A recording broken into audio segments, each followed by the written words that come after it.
What's up, friends? Today we are going to be starting a brand new series on the channel called PEV Trials. Now, you might be wondering, why did you call it PEV Trials? Well, the ultimate goal of this channel is not just be a skate channel, it's to be able to look at all kinds of electric vehicles and give my thoughts on them, build them, design them, all that. Anyways, this series is going to be a compilation of my first looks and first impressions on lots of different things that I get to try out. My idea for this came from going to some of the SDE skate group rides recently, and I've really been enjoying those, and I've gotten to try out a few different boards, and it gave me the idea, why not make this into a series? So as time goes on, I'm going to be able to try out lots of different boards, and this series is going to be for that. All my first looks and brief interactions that I have with boards will be posted here. So let's get right into it.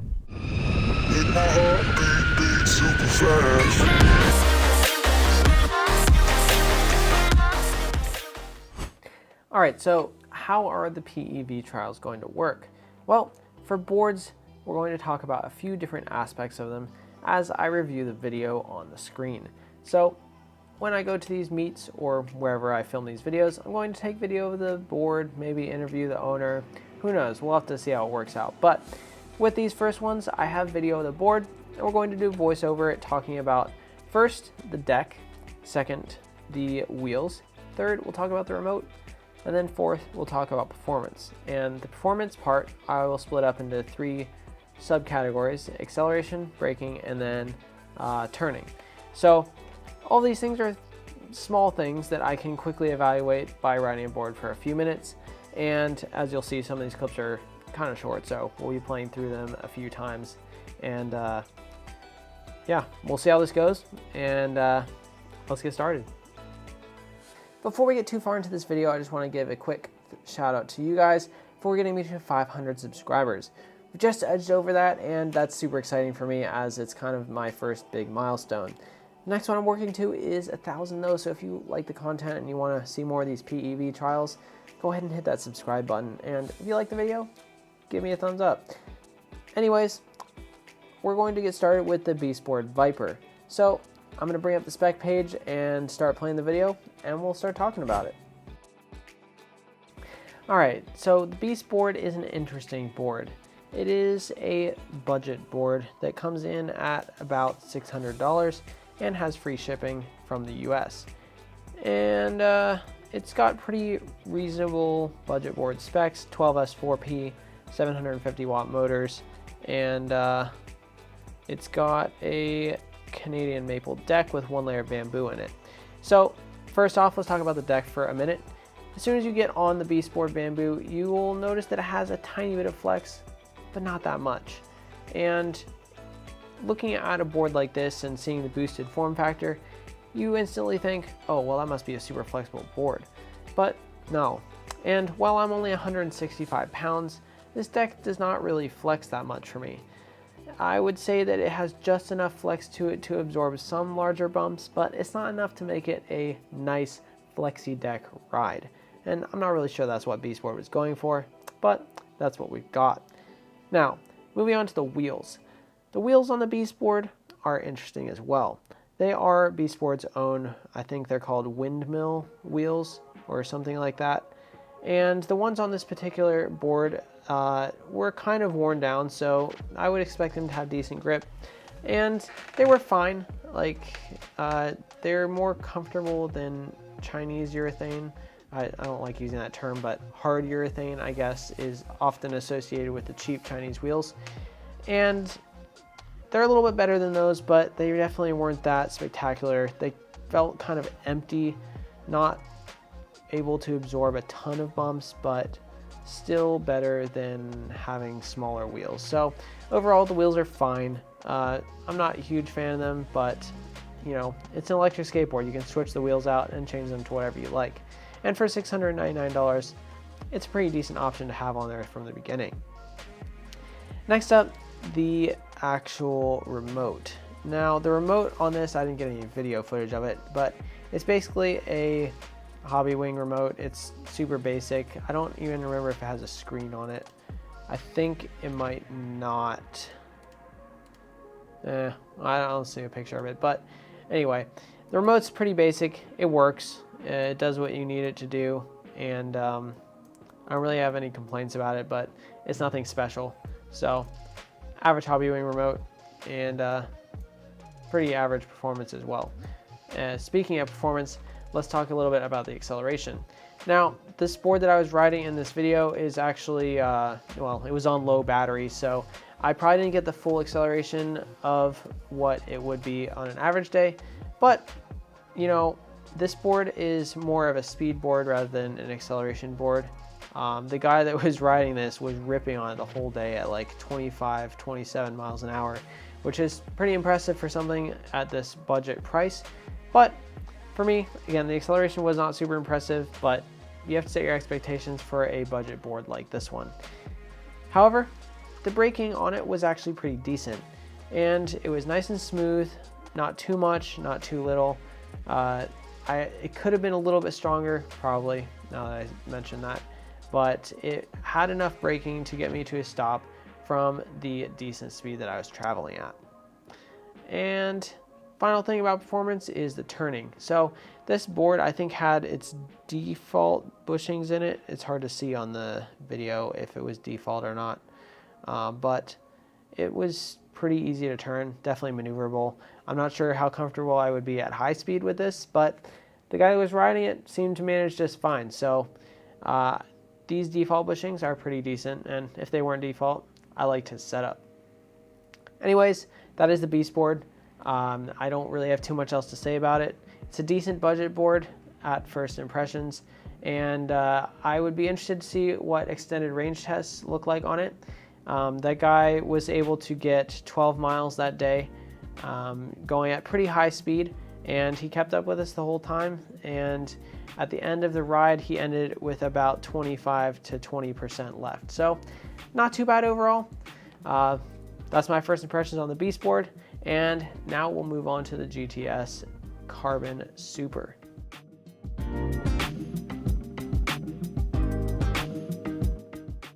All right, so let's talk about the Eovan GTS Carbon Super. The Eovan GTS Carbon Super is kind of a crazy board.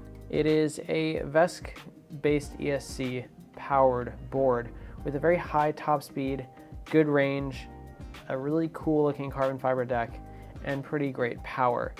Now, there's a lot of configurability to this board, which is good and also bad because it's a little bit confusing, but let's go ahead and start talking through what I observed. So I got a little bit more time on this board than I did on the BeastBoard, but let's go through the specs real quick. So in here we've got a 12S4P as well, but they are Panasonic cells, which I believe are a much higher capacity than the ones that were in the BeastBoard. We have a 32 mile an hour top speed, and you can change the gear ratio to hit higher speeds. You can do that on any board. We have VESC-based speed controller, we have a custom remote, and we have that really awesome carbon fiber deck, and double kingpin trucks as well. So, you know, this board is kind of similar to a lot of other boards out there, and it's easy to think that it would feel the same while you're riding it, but it just doesn't. We'll talk a little bit about the twitchiness here in a minute on the video, but first off, let's talk about the deck.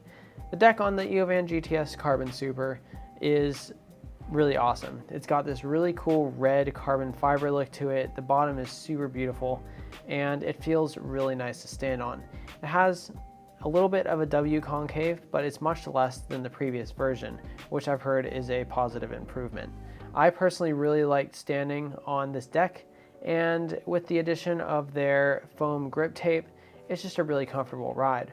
But you will have to keep in mind that this is not a flexible deck, so you're going to feel some road vibrations, especially with these RF 125 wheels, which I've actually reviewed. You should check out that review up in the iCard, whatever side it's on, I don't even remember, but check out that review to see what I thought about those wheels. But anyway, this deck is really nice to ride on, and I really enjoyed my time on it.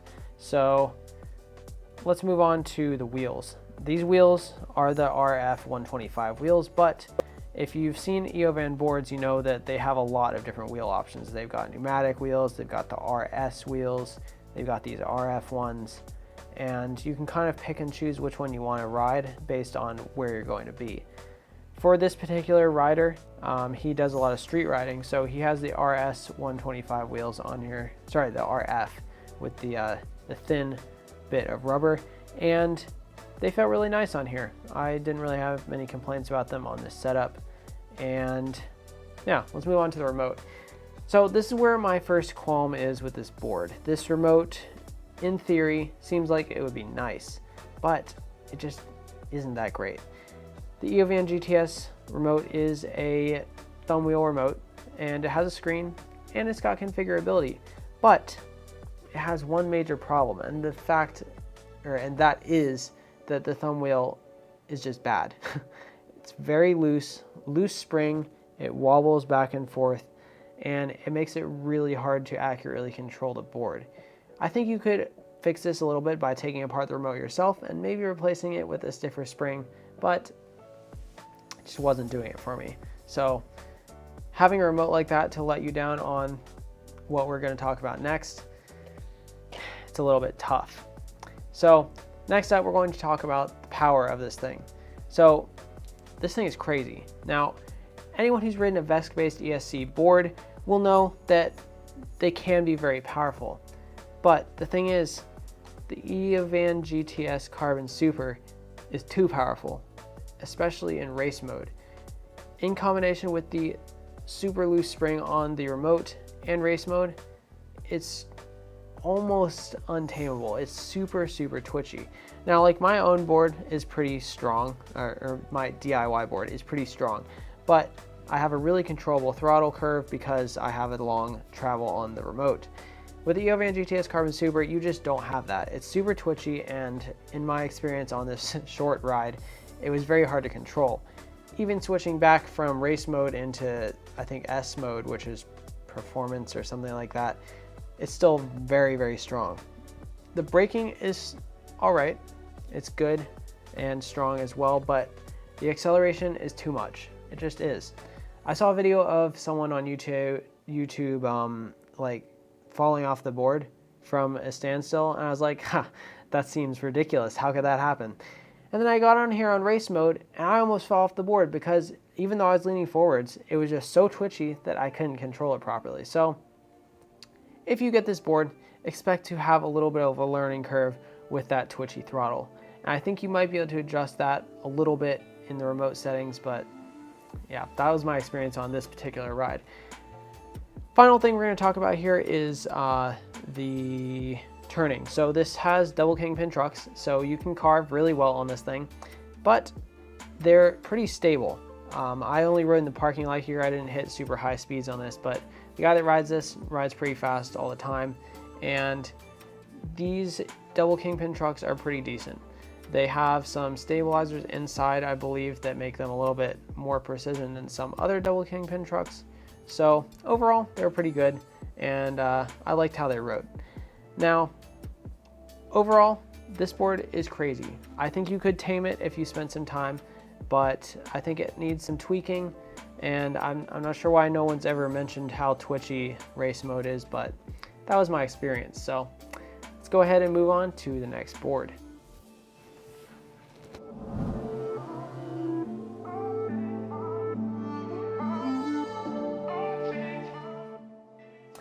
All right, let's talk about the Ecomobl M24. Now, this particular one, I put modified on it because there's some things on this guy's board that are different than the default setup on a Ecomobl M24. On this board, he replaced some of the shock tower components, the springs, and I think he upgraded the hub motors to the next size up, something like that, compared to the normal M24. Now, the Ecomobl M24 is a pretty crazy board. Looking at this compared to the two that we just looked at, it's not even close to the same league of board. This is an off-road focused board, but you can obviously ride it wherever you like. Now, the Ecomobl M24 has a 12S5P battery in it. I don't know exactly what cells but yeah, 12S5P is decently sized for a production board. Not too big. I think you might struggle a little bit for range off-road. Yeah.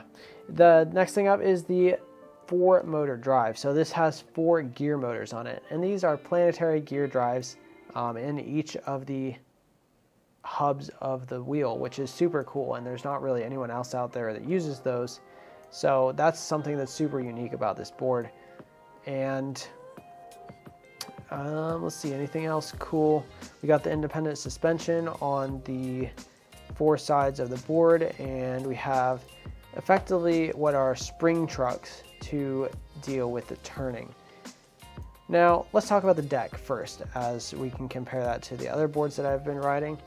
The deck on the Ecomobl is very interesting. It feels a little bit small to me to be a full off-road board, and if you guys watch my other videos, you will have seen my actual mountain board. And this doesn't really compare to that. This is more of like a street deck that's been modified to work off-road. Overall, this deck is decently comfortable. I wish it was a little bit wider and maybe a little bit more space to have that concave spread out. It's kind of a thin deck as well. I don't know if that makes sense, but you can kind of feel the edges digging into your feet. So, am I a fan of the deck? I'm not really 100% sure. I think I would have to ride it a bit more to find out if I liked it a lot, but it was fine for riding around the parking lot. I do think something this stiff would get pretty uncomfortable off-road though.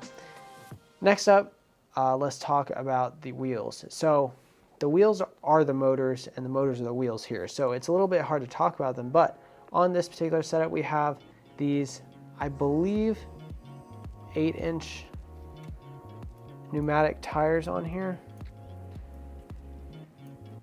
Actually, I think these ones might be 10-inch because he said he upgraded to the larger wheels. So these are 10-inch pneumatic tires. These things are huge. Like, you take a regular urethane wheel and it's not even going to cover the motor area on these wheels. So these are something else. Like, you're not going to feel any kinds of pebbles on the road. You can drive off of curbs. You can go over rocks. It's going to be a good time if you're trying to take this off-road with these size tires. You might think that you would feel something strange when you're looking at this and thinking about how there's a motor in the wheel, but it really just feels like pneumatic tires, and to me they were very comfortable. So yeah, definitely good job on the tires there. Very fun to ride. Next up, the remote on this board is a thumb wheel throttle. I'm gonna throw a picture of it up on the screen right now. Ecomobl M24 remote. Yeah, so it's a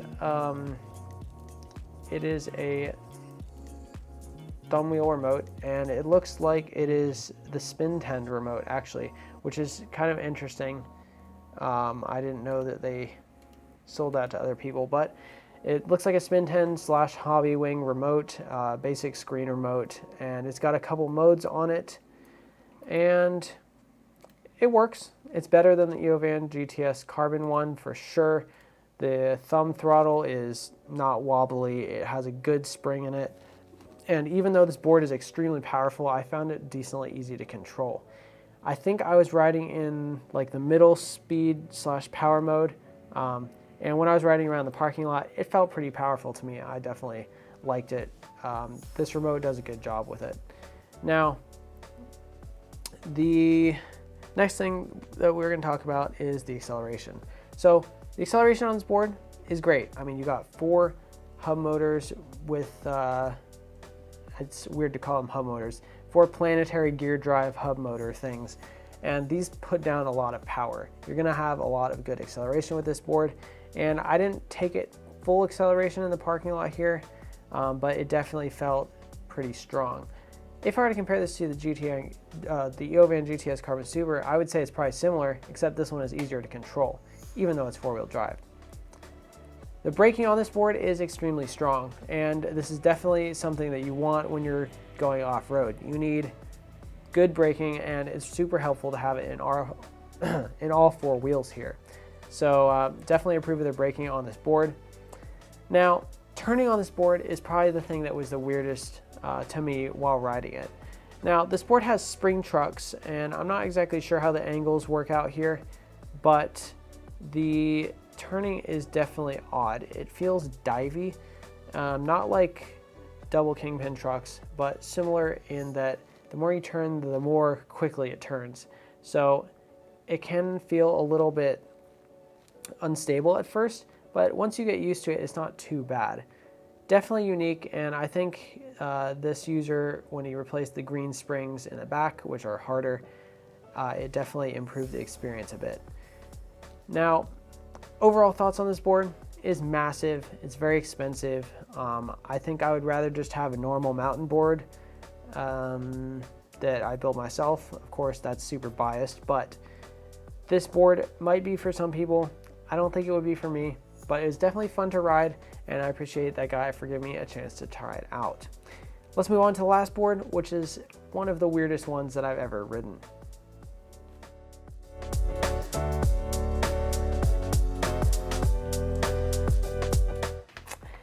All right, this is probably one of the weirdest boards I've ever ridden, and probably will continue to be the weirdest board that I've ever ridden. And I don't even know what the brand is.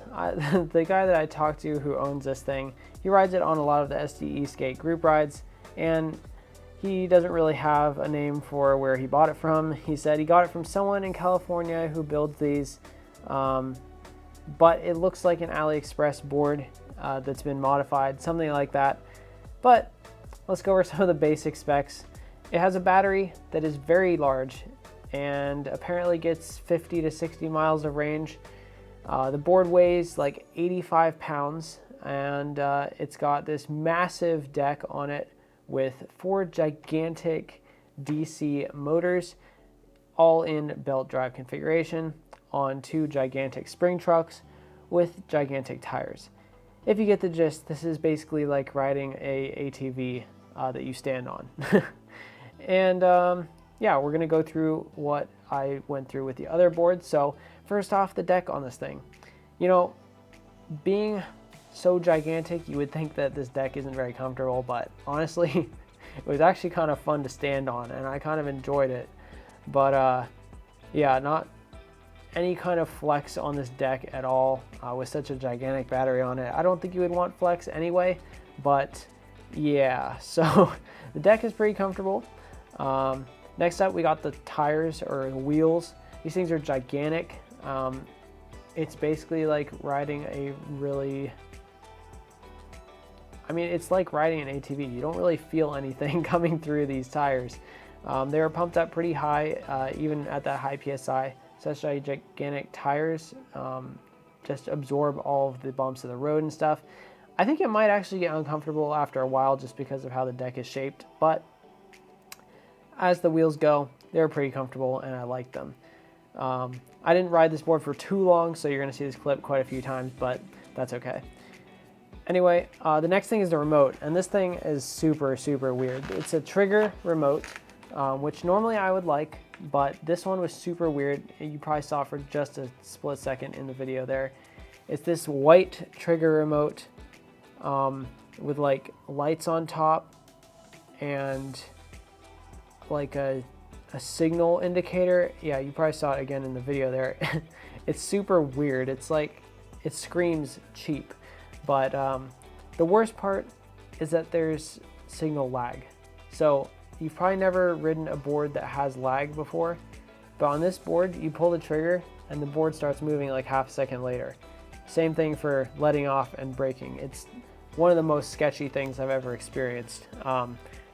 If anything, that's the biggest downside of this board besides how enormous it is. The remote it just isn't very responsive. It's bad. So I only rode this in low power mode because the other power modes are insane and this thing is impossible to turn, which we'll get to in just a second. But yeah, the acceleration on this thing is pretty good in even the slowest mode. I think in the highest mode it would be crazy. I didn't get a chance to try that out, but for what I was riding in the parking lot, it was pretty strong. I think it might be comparable to the Ecomobl acceleration, but again, hard to say because I didn't ride either in maximum mode. So next up, the braking on this board is kind of meh. It's actually not like that great. Again, I think this might adjust in the power modes, but for something this gigantic, the braking was fine, but nothing to write home about really. Finally, the turning on this board. This monster truck of a board turns like a giant sponge. It has these gigantic spring trucks on it, and it just turns really nonchalantly. I guess that's a good way to put it. So you turn and it kind of goes like it'll follow, but because the wheelbase is so long compared to the width of the trucks, it just has a gigantic turning circle. So overall, this board could be fun, but one, I wouldn't ride it because of how unresponsive and laggy the remote is, and two, it weighs like 80 something pounds, so obviously not everyone's gonna want something like that or even be able to put it in their car. I think this guy had a SUV or something, so easy for him, but I don't think this would fit in the back of my car very easily. So anyway, this board is crazy. It's a monster truck of a board, and while I enjoyed the chance to try it out, I don't think I would want to own one. So thank you to, I think this was Cameron that let me try this one out. So thanks, man, and let's wrap up the video. Alright guys, hopefully you enjoyed the first episode of PEV Trials. This series is going to be super fun to do on the channel, and look forwards to me doing it on other things besides boards. Maybe I'll get to try out a Sur-Ron X, or maybe an electric unicycle, or a scooter or something, who knows. Anything is possible with these group rides. Now, let me know what you think about this series in the comments down below. You excited about it? Looking forward to seeing different boards? Are there other things that you want me to try out when I test these boards? Should I talk to the owners about them on video? Let me know what you think. Leave any ideas in the comments down below. And if you're looking forward to more episodes of this in the future, hit that subscribe button, and yeah, let me know what you think. But until next time, stay safe, keep on riding, and peace out.